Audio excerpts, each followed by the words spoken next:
pelelangan aset pilot di masa pandemi itu memang slowing down. Jadi ternyata pada tahun 2020 itu terjadi peningkatan yang sangat signifikan terkait putusan kepailitan seperti itu. Calon pembeli ini harus menyetorkan 20%, minimal 20% dari nilai jaminan.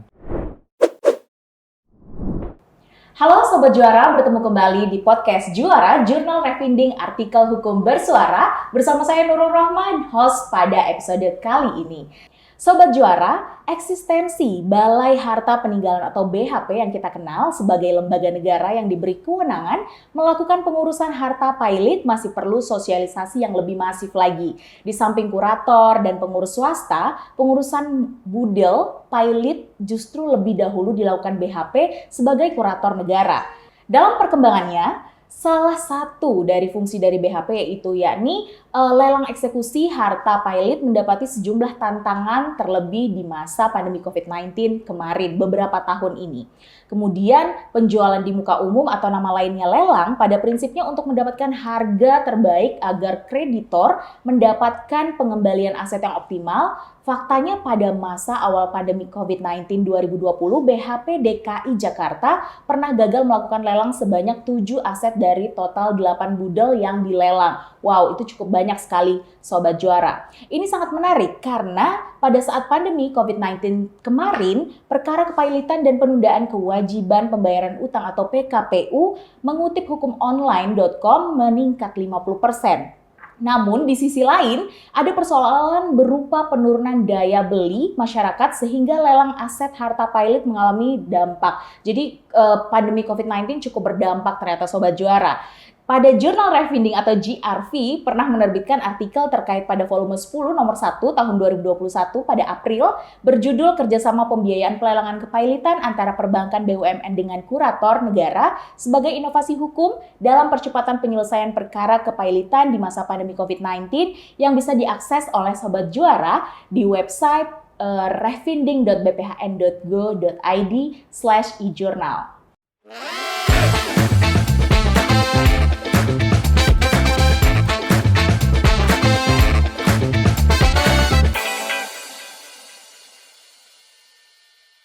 Saat ini di studio BPHN telah bergabung 3 penulis jurnal yang berjudul Kerjasama Pembiayaan Pelelangan Kepailitan antara Perbankan BUMN dengan Kurator Negara sebagai Inovasi Hukum dalam Percepatan Penyelesaian Perkara Kepailitan di masa pandemi COVID-19 yang merupakan tulisan yang masuk dalam Jurnal Refinding volume 10 nomor 1 tahun 2021.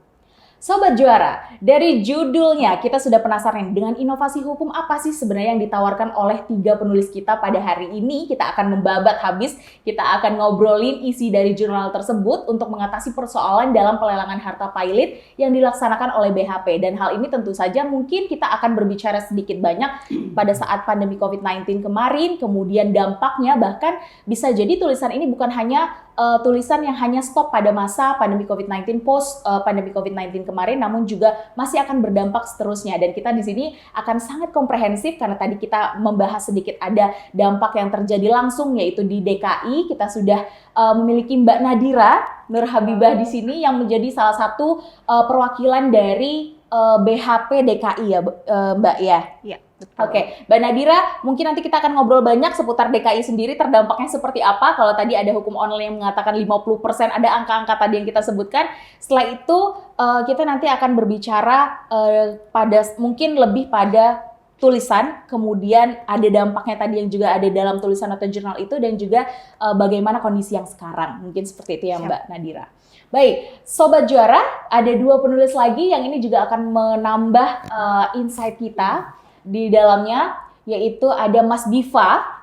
Mas Biva ini salah satu atau penulis utama dari jurnal ini yang tentunya akan memberikan insight kepada kita kenapa sih mereka bertiga ini angkat judul ini dan akhirnya menjadi sebuah jurnal yang lolos bahkan di JRV BPHN. Dan selanjutnya kita juga punya Mas Reza. Ini yang perwakilan dari BHP Surabaya, luar biasa. Jadi kita ada perwakilan dari Semarang yang sudah hijrah ke Jakarta, kemudian ada perwakilan dari DKI Jakarta dan juga di Surabaya. Akan ada banyak permasalahan di sana, mungkin ini juga akan menjadi sebuah ide-ide permasalahan yang ada di daerah masing-masing yang menyebabkan adanya tulisan ini yang masuk dalam jurnal GRV ini ya, Mas dan Mbak gitu. Baik, sebelum kita persilahkan ketiga tamu saya memperkenalkan diri masing-masing, saya ingin menyapanya terlebih dahulu. Mungkin dari Mas Biva bisa perkenalan diri terlebih dahulu kepada Sobat Juara. Kami persilahkan. Terima kasih Mbak. Halo Sobat Juara, nama saya Biva Wisnu. Saya sekarang bertugas di Dit OPHI, Ditjen AHU. Selanjutnya Mas Reza. Perkenalkan Sobat Juara, nama saya Muhammad Reza Arif Rahman. Sekarang saya bertugas di Balai Harta Peninggalan Surabaya. Oke. Mbak Nadira, silakan. Halo Sobat Juara, perkenalkan nama saya Nadira Nur Habibah. Pada saat ini saya bertugas di kantor wilayah Kementerian Hukum dan HAM DKI Jakarta sebagai analis hukum ahli pertama. Terima kasih. Oke, berarti ketiganya merupakan analis hukum ya?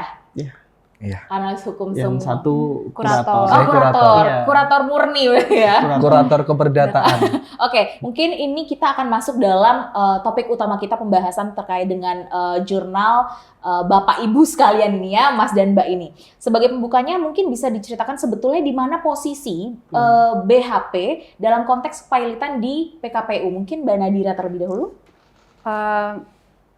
Oke, baik, akan saya jelaskan sedikit. Jadi Balai Harta Peninggalan itu juga merupakan kurator sebagaimana tercantum dalam pasal 1 angka 5 Undang-Undang Kepailitan, bahwa kurator itu adalah Balai Harta Peninggalan dan juga perorangan lainnya. Dalam hal ini konteksnya adalah kurator swasta, di mana kurator ini nantinya akan bertanggung jawab kepada hakim pengawas dalam pengurusan maupun pemberesan kepailitan seperti itu.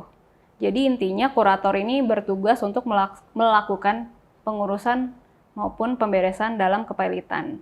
Sedangkan di PKPU dalam Permenkumham nomor 7 ya, tahun 2021 tentang Orka BHP, kita belum dapat melakukan pengurusan PKPU seperti itu, Mbak. Jadi hanya kepailitan saja. Oke, posisinya berarti jelas ya seperti itu.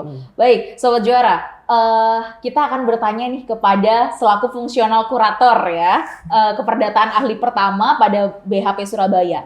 Surabaya ini juga punya aset yang cukup banyak dengan Jawa Timur, Surabayanya aja udah besar ya, Jawa Timur besar, Surabaya juga besar. Nah, mungkin Mas Reza, apakah bisa dikatakan bahwa BHP dengan kurator dan pengurus swasta merupakan dua opsi pilihan bagi kreditor yang mengajukan permohonan pilot atau PKPU di pengadilan? Iya, pada awalnya pada tahun 1905 itu ketika ada Volksman Verordening itu hanya BHP yang sebagai kurator. Kemudian ketika ada krisis moneter pada tahun 98, kurator BHP ini dinilai lamban. Kemudian keluarlah Perpu nomor 1 tahun 98 dan mengakomodir adanya kurator swasta. Seperti itu. Jadi pilihan antara kurator swasta dan kurator BHP menjadi pilihan bagi para pemohon kepailitan. Pemohon kepailitan ini menurut Undang-Undang 37 tahun 2004 itu ada 6. Yang pertama ada pemohon sendiri, voluntary, yang kedua ada kreditur, yang ketiga ada kejaksaan ketika menyangkut kepentingan umum, yang keempat ada OJK ketika mengenai perbankan, kemudian yang kelima ada Bapepam mengenai perusahaan pasar modal, mengenai pasar modal, yang keenam ini ada Kementerian Keuangan.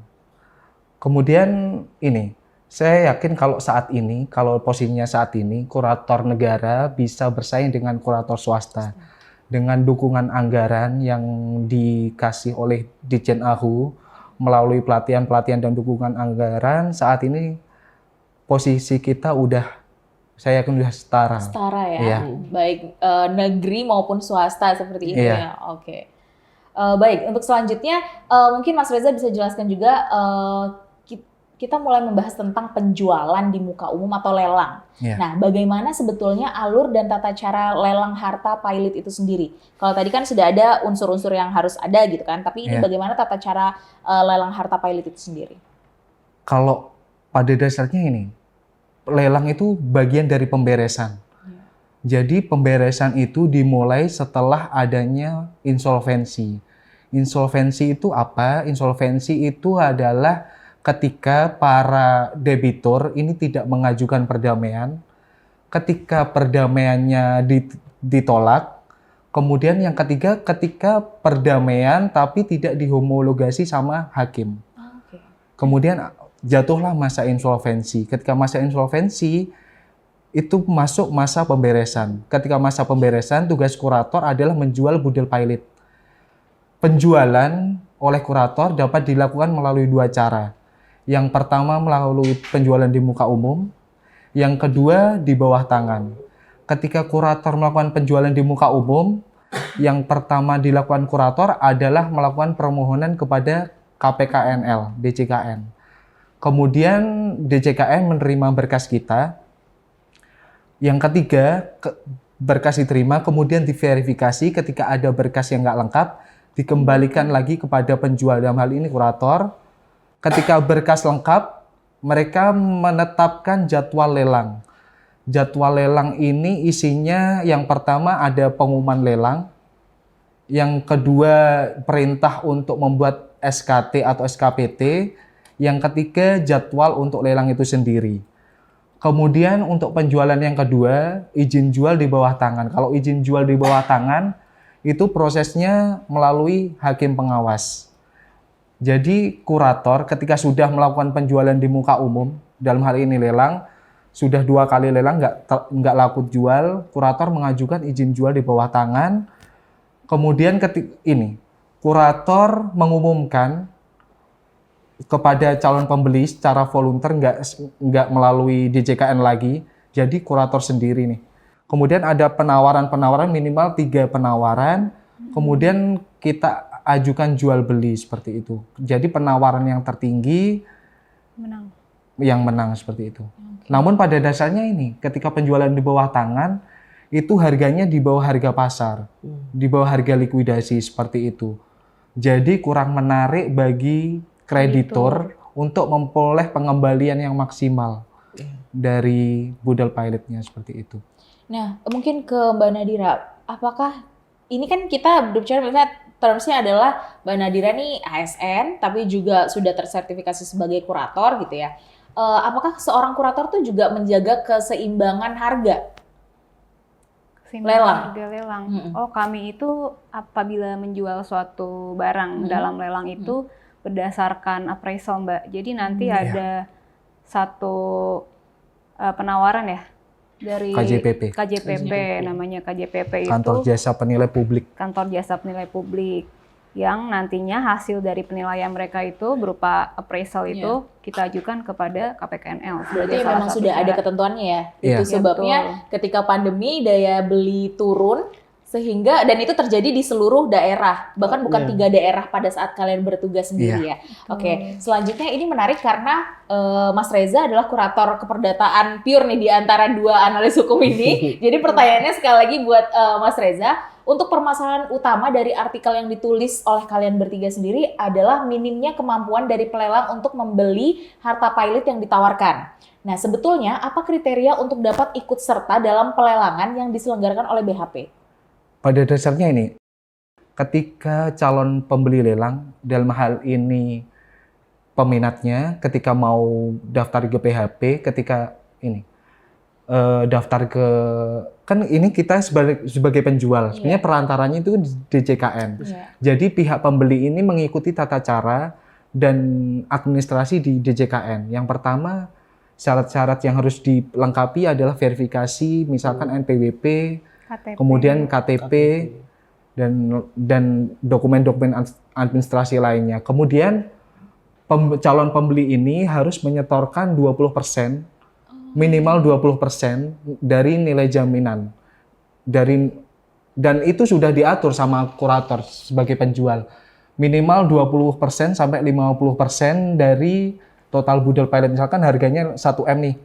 Itu nilai jaminannya minimal 20%. Jadi minimal 200 juta yang harus disetorkan oleh calon pembeli untuk melakukan penawaran seperti itu.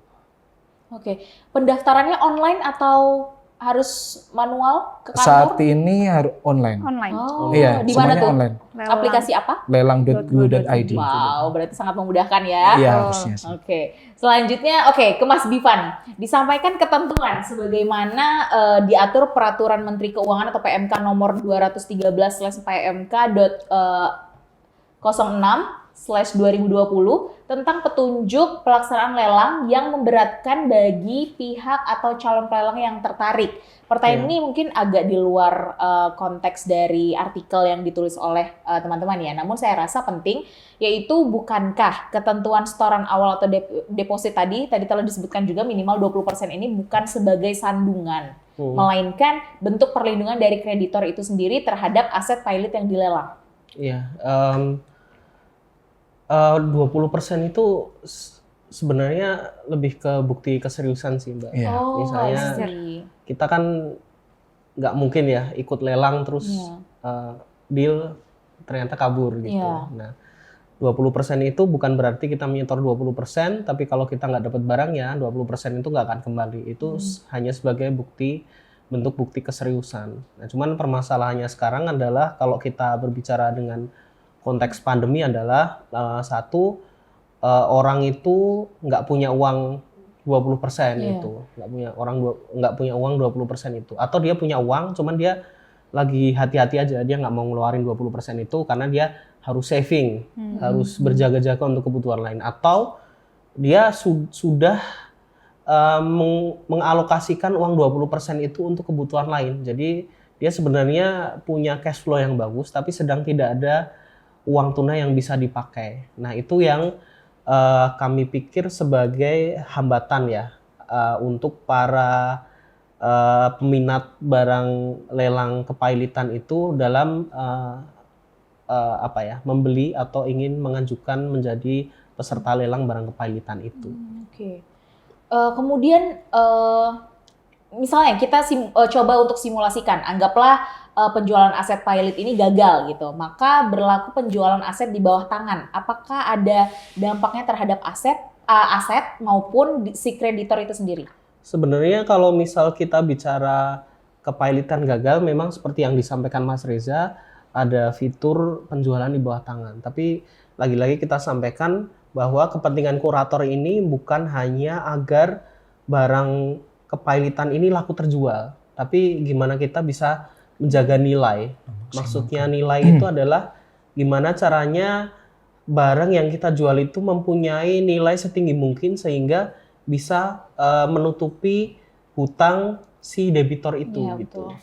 Nah, kita dalam melakukan penjualan itu kita bertarung dengan waktu, Mbak. Maksudnya kalau kita bicara tentang rumah mungkin ini ya, rumah atau tanah mungkin semakin lama semakin mahal ya. Tapi untuk bicara mengenai barang bergerak, semakin lama aset itu dijual, itu nilai barang akan semakin turun. Nah, kalau misal 2 kali dilelang gagal, kemudian dilakukan penjualan di bawah tangan, tidak hanya nilai barang itu sendiri turun, tapi pada akhirnya hasil dari penjualan yang sifatnya bawah tangan tadi akan sangat jauh dari ekspektasi kami sebagai kurator terkait nilai hasil jual barang tersebut. Misal kita simulasikan ya sebuah mobil nih, mobil bagus Rolls Royce misalnya. Mungkin Rolls Royce nilainya 5 miliar pada waktu itu, tapi setelah 3 tahun gagal dilelang 2 kali karena alasannya sedang inflasi, sedang pandemi atau apa, kemudian dijual secara bawah tangan, laku dijualnya cuma 300 juta. Nah, ini kan apa ya namanya? Oke, barangnya memang laku, tapi kalau kita hitung tentang kewajiban debitornya itu kan masih kurang banyak. Nah, ekspektasi kita kan mungkin lakunya 3 miliar bukan 300 juta. Jadi masih ada defisit seperti itu. Nah, ini yang kita semaksimal mungkin hindari sebagai kurator. Karena sebagai kurator kita tidak hanya ingin barang yang kita urusin gitu, lakukan pemberesan itu kejual semua, tapi kita juga gimana cara memaksimalkan nilai. Jadi penjualan di bawah tangan itu sebenarnya kita hindari, Mbak. Kita semaksimal mungkin kita hindari dengan alasan bahwa ya itu tadi nanti nilai yang nilai barang yang berhasil dijual tadi tidak akan sesuai ekspektasi dan itu akan merugikan kreditor. Oke, ini pertanyaan aku lebih kepo aja sih. Ya. Nah, penjualan di bawah tangan itu sebenarnya kan itu apakah menjadi salah satu solusi? Itu menjadi solusi atau tidak sejauh ini? Kalau kami bilang sih Mbak, untuk beberapa case itu bisa menjadi solusi, tapi untuk beberapa case yang lainnya itu bukan menjadi solusi, malah justru cenderung merugikan. Kenapa saya bilang begini? Karena ada beberapa barang pilot yang memang tidak bisa dilelang sama sekali. Misalnya sebuah gedung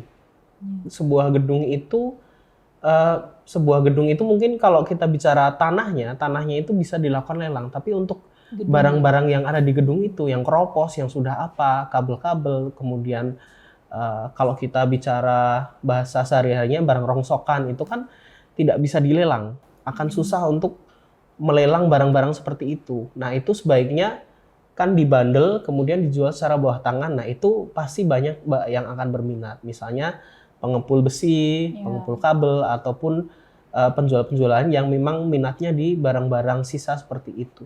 Oke. Nah itu. Baik, cukup menarik. Nah sekarang kita mau ngomongin tentang inovasi hukum nih. Ya. Mumpung ada orang ahunya langsung nih, inovasi hukum pada intinya adalah lelang aset pilot ini nantinya kan nantinya BHP menggandeng bank BUMN atau Himbara.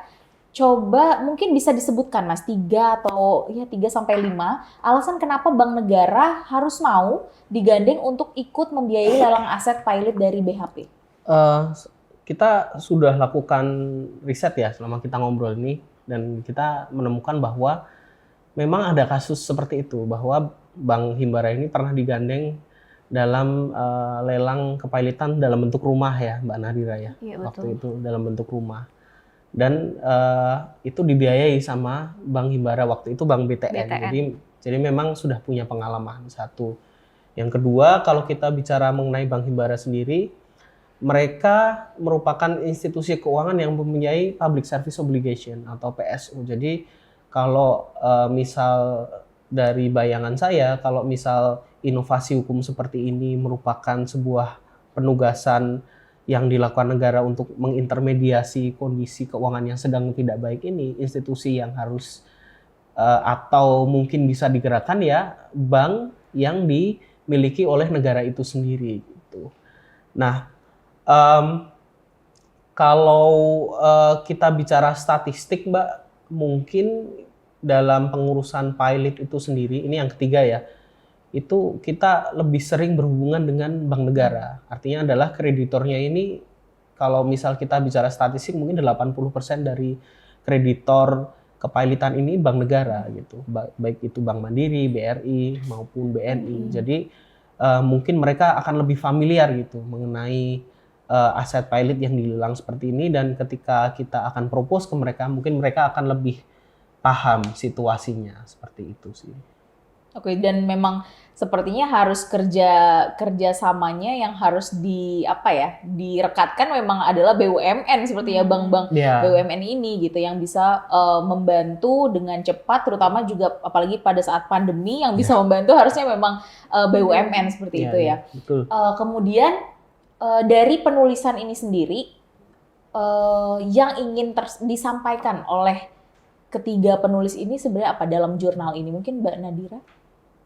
Yang ingin kami sampaikan dalam artikel kami itu adalah pertama dibutuhkan satu mekanisme nih Mbak yang mengatur bahwa sebenarnya bukan si calon pembeli ini tidak mau membeli gitu ya. Mungkin karena pada saat itu kan pandemi COVID, banyak kehati-hatian yang mereka harus perhatikan dalam mengelola keuangannya seperti itu. Jadi diharapkan nantinya ada satu bentuk kerjasama dari Bank BUMN dengan baik itu dengan KPKNL sebagai penyelenggara lelang maupun dengan Balai Harta Peninggalan ataupun mungkin dari Ditjen AHU terkait dengan pemberesan kepailitan seperti itu. Oke, baik. Mungkin ke Mas Reza setelah ini. Mungkin agak keluar dari artikel yang ditulis. Saat ini apakah sudah ada berapa sih bank BUMN yang berminat untuk terlibat dalam pelelangan harta pilot ini? Kalau tadi kan Mbak Nadira bilang sebenarnya tujuan tulisan ini untuk menggandeng mereka nih, gitu. Kerjasama ini harus dibentuk. Nah, kalau sejauh ini sebenarnya sudah ada berapa atau bahkan kategorinya masih sedikit nih, seperti itu. Untuk saat ini Balai Harta Peninggalan sendiri belum secara spesifik mengajukan kerjasama kepada bank-bank himbara. Namun saat ini realitanya hanya Bank BTN yang sudah ada program untuk pembelian budel pilot melalui lelang. Ini namun terbatas pada aset-aset yang dimiliki oleh Bank BTN itu sendiri. Untuk bank-bank lain masih belum seperti itu. Oke, berarti sejauh ini posisinya BUMN, bank BUMN tadi itu atau himbara tadi itu hanya menjadi mitra kerja atau stakeholder yang belum terstate kerjasamanya atau seperti apa Mas Diva?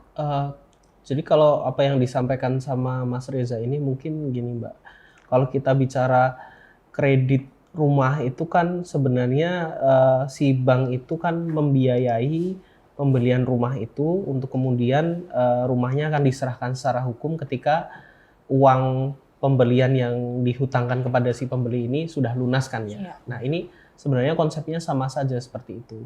Konteksnya adalah misal saya ingin membeli aset pilot berupa rumah tapi saya nggak punya uang ready, jadi saya mengajukan KPR itulah ya ke Bank BTN, kemudian ketika lelangnya saya menang, nah yang akan membayar biaya lelang tersebut adalah bank. Nah saya kemudian mengangsur secara cicil ya kepada bank untuk atas aset yang saya menangkan tersebut. Nah hal ini sebenarnya memang benar, memang secara konkret memang tidak ada kerjasama belum ada ya mungkin ya kerjasama antar BHP dengan Bank Himbara. Tapi secara case by case mungkin sudah ada pembicaraan seperti itu. Nah kalau misal Mas Reza tadi bilang hanya untuk rumah yang kreditornya sendiri BTN mungkin ya. Nah ini mungkin case-nya sama dengan beberapa case yang sempat saya alami dengan Bank Himbara lain. Artinya adalah si kreditornya adalah ya Bank Himbara ini dan mereka berkepentingan untuk mendapatkan pengembalian atas aset pilot mereka. Tapi ketika melakukan pelelangan kok susah nyari pembeli. Akhirnya mereka approach ke tim kurator negara, Pak ini bagaimana kalau misalnya ada yang berminat untuk menjual lelang tapi mereka nggak ada uang ready, ya udah apply aja kredit ke kita, nanti kita ajukan kita periksa kalau misal profil kredit mereka bagus kita biayai aja gitu. Itu mereka dapat customer program kredit baru, yang kedua masalah kepilitan mereka selesai. Jadi seperti menempuk dua lalat dalam satu gerakan. Betul, win-win solutionnya dapat ya di situ ya. Seperti itu. Nah baik, yang terakhir adalah closing statement atau ajakan, bisa closing statementnya berupa ajakan untuk membaca tulisan teman-teman semua di sini atau apapun terkait dengan tema juga tidak apa-apa. Silahkan, mungkin dari Mas Diva. Iya, kalau dari saya sih, kalau dari saya pribadi, kenapa tulisan ini harus dibaca? Ini sebenarnya bukan tulisan semata-mata untuk mengevaluasi bahwa aturan hukum ini masih kurang A, kurang B, kurang C, tapi lebih kepada kita sebagai kurator ya dalam konteks ini maupun sebagai ASN maupun sebagai orang yang berkecimpung di bidang yang membantu orang lah mengatasi masalah itu, kita tidak bisa semata-mata mengandalkan aturan. Maksudnya kalau kita bicara soal aturan mungkin akan selalu tidak bisa memuaskan 100% orang gitu. Pasti ada saja orang yang kurang, ada saja kondisi yang membuat aturan tersebut tidak kompatibel. Tapi di sisi lain kita bisa nih mencari sesuatu yang menjadikan apa yang kita keluhkan itu solusi. Dan mungkin menurut saya jurnal ini sebagai salah satu contoh ya, di mana tidak kompatibelnya aturan itu bisa ditutup melalui skema-skema yang ada dan berlaku di halayak gitu loh, di masyarakat. Misalnya kredit perbankan itu kan sudah ada di masyarakat. Kemudian operasi Bank Himbara sebagai mediator untuk penyaluran kredit ke masyarakat sudah ada. Kemudian lelang pilot juga sudah ada. Nah, ini kita coba kombinasikan. Alih-alih kita menuntut ya, sekedar menuntut, atau ini baiknya aturan diganti deh. Kalau alih-alih seperti itu kita berusaha mengolah apa sih inovasi yang ada tanpa kita harus menuntut untuk mengubah suatu aturan. Nah, itu yang kita coba sampaikan nih di jurnal ini. Gitu. Oke, nice, cukup bijak sekali. Dari Mas Reza, silakan. Ini untuk saya sendiri ini promosi untuk BHP aja. Oke, siap. Untuk para pihak yang mengajukan kepailitan, jangan ragu untuk menunjuk BHP sebagai kurator. Jadi dengan pengalaman yang ada dan pembenahan yang terus dilakukan, saya yakin BHP sebagai institusi negara bakal bisa memuaskan bagi para pihak, untuk para kreditur, debitur, dan pihak-pihak lain. Saya yakin posisi saat ini Balai Harta Peninggalan dapat bersaing dengan kurator lainnya, dalam hal ini kurator profesional seperti itu. Oke, baik. Jadi promosinya langsung ya, Sobat Juara ya. Yaitu datang ke BHP aja gitu ketika ada permasalahan. Baik, selanjutnya Mbak Nadira. Kalau dari saya sendiri mungkin sama dengan rekan-rekan yang lain. Tapi harapan saya adalah agar Balai Harta Peninggalan baik itu di Surabaya, Medan, Jakarta, Semarang maupun Makassar dapat semakin maju dan dapat bersaing dengan kurator swasta. Kenapa yang disebutkan daerah-daerah itu? Itu kota besarnya atau seperti apa? Karena BHP itu ada 5. mengikuti, Oh gitu ya, 5 dan kota mengikuti pengadilan niaga dia menempel. Oh, oke. Oke, baik, luar biasa. Sobat Juara, kita sudah mendengar dan sudah membahas juga isi dari jurnal yang telah dituliskan oleh 3 penulis kita. Ada Mas Diva, Mas Reza, dan juga Mbak Nadira, yang berjudul Kerjasama Pembiayaan Pelelangan Kepailitan Antara Perbankan, BUMN dengan Kurator Negara sebagai inovasi hukum dalam percepatan penyelesaian perkara kepailitan di masa pandemi COVID-19. Luar biasa, ternyata ada permasalahan yang terdampak oleh pandemi COVID-19, bukan hanya terkait dengan kesehatan, kemudian tenaga nakes dan lain sebagainya, namun juga pada aset negara pun juga mengalami kesulitan yang nyata telah dirasakan oleh para kurator negara kita ini. Kemudian dari obrolan kami berempat nih bersama saya juga, kita mengetahui banyak fakta-fakta di lapangan yang terjadi seputar dengan pelelangan dan lain sebagainya. Untuk itu, untuk lebih mengenal lagi para narasumber kita pada hari ini, Sobat Juara, kami mengajak seluruh Sobat Juara untuk dapat melihat artikel yang telah dituliskan. Sobat Juara dapat berkunjung ke website refinding.bphn.go.id/e-journal. Apabila Sobat Juara memiliki ide, gagasan, atau tulisan, dapat dikirimkan juga ke website kita. Informasi lengkap selalu ada pada laman website bphn.go.id atau bisa kontak DM sosial media @bphn_kemenkumham. Sebagai informasi, jurnal Refinding terbit 3 edisi setiap tahunnya. Kalau tulisan mereka terbit pada volume 10 tahun 2021. Sebentar lagi ikuti saja informasi dari sosial media atau laman website kita, nanti akan kita umumkan lagi untuk volume ketiga di tahun 2023 ini akan ada apa temanya untuk Sobat Juara bisa ikuti pada periode, terutama ini yang terakhir ya, 2023, yaitu volume ketiga. Simak terus media sosial kita, website kita, ikuti terus untuk informasi lebih lanjut akan ada di sana. Saya Nurul Rohma mewakili seluruh tim yang bertugas mengucapkan terima kasih dan sampai jumpa di podcast Juara episode berikutnya.